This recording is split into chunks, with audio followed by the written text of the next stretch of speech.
o grande boom do real estate foi quando as empresas de real estate abriram capital, né? Encheram de dinheiro, etc.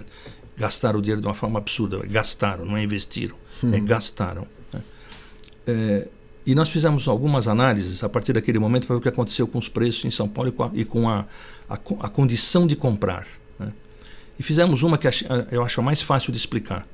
Nós plotamos um índice 100 de poder de compra para a classe média no bairro do Paraíso em 2005. Fizemos uma análise em 2015, 10 anos depois. O índice 100 tinha migrado para Guarulhos, Osasco e ABC. Ou seja, o dinheiro que eu precisava para comprar um apartamento no Paraíso... Naquele momento só servia para você comprar em Santo André. Que coisa. Ou em Guarulhos, 10 anos depois.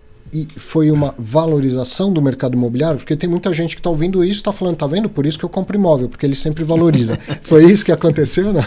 Não, você teve uma coisa importante a gente lembrar é o seguinte. O empreendedor imobiliário é tratado em muitos ambientes de especulador, né? Como se ele fosse um grande gangster do mercado que destruísse as cidades, né? Na realidade, o empreendimento imobiliário é um empreendimento que começa com dinheiro e termina com dinheiro. Ele não começa com dinheiro e termina com estoque de imóvel. Ele começa e termina. Quer dizer, eu compro um terreno, faço um prédio, vendo apartamento, tenho dinheiro. E vou comprar outro terreno assim por dentro. Ou seja, os empreendedores são fazedores de casas, não são especuladores imobiliários. Né? Então, especulador não é uma coisa ruim, mas aqui no Brasil é visto como, como um certo grau de banditismo atrás disso. Né? Então, o processo de valorização de imóvel é um processo que acontece com quem especula. Então, se você diz, olha, isso aí, preço vai subir, vou comprar e vou guardar, e mais adiante eu vou revender. Isso é especulação, que não é um mal, é uma forma de agir, até arriscada, por sinal. Na bolsa as pessoas não fazem isso? Muito. Muito, né? Você compra ação, fala, vai valorizar. Isso é uma speculation. Isso. Né? Bom, o termo speculation vem daí, né? Quer dizer, você está especulando que vai crescer. Né? Aí que vem o conceito de especulação. Né? Bom, então, o que aconteceu nesse horizonte? Você teve os terrenos que cresceram muito acima dos índices de renda, quer dizer, do poder de compra das pessoas, muito disso por causa do plano diretor, mas muito disso por causa do plano diretor, não é só por causa da outorga, que é caríssima, é porque os terrenos disponíveis começaram a ficar cada vez mais difíceis de ser acessados e muita gente com dinheiro querendo comprar. Consequentemente, aí você sabe, o desequilíbrio oferta e procura, ou seja, os preços foram embora, os preços foram embora. A construção civil teve uma mudança de patamar de custo, que não voltou de 100%, ficou parado um custo lá em cima. Por quê? Porque todo o ambiente estava super demandado, seja material, seja equipamento, seja mão de obra. Essa super demanda levantou todos os preços, de novo, por conflito de oferta e procura. Aí você teve custos para cima, muito acima da renda das pessoas, seja pelos terrenos, seja pela construção.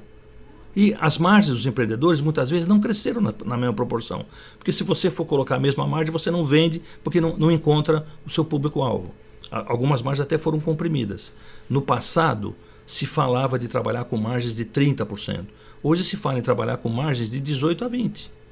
Então as margens são mais comprimidas hoje. Né? Só que ficou um ranço disso aí, ou seja, estagnou num patamar para cima, especialmente os terrenos. Né? Parou num patamar para cima. O custo de construção às vezes dá um pouquinho de baixa, mas não chega a ser relevante. Né? Quer dizer, não é que cai como está caindo o IGP, por exemplo. Não é que mergulha, não mergulha. Cresce um pouquinho a menos que a inflação.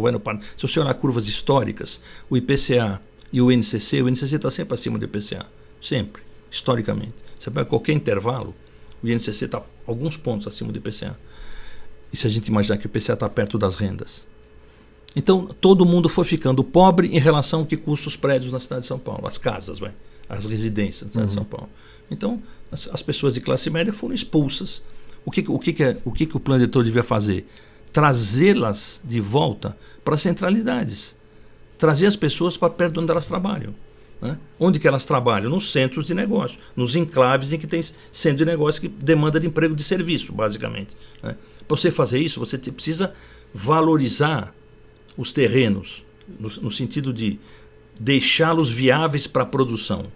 E não colocar uma outorga desse tamanho e coisas dessa ordem.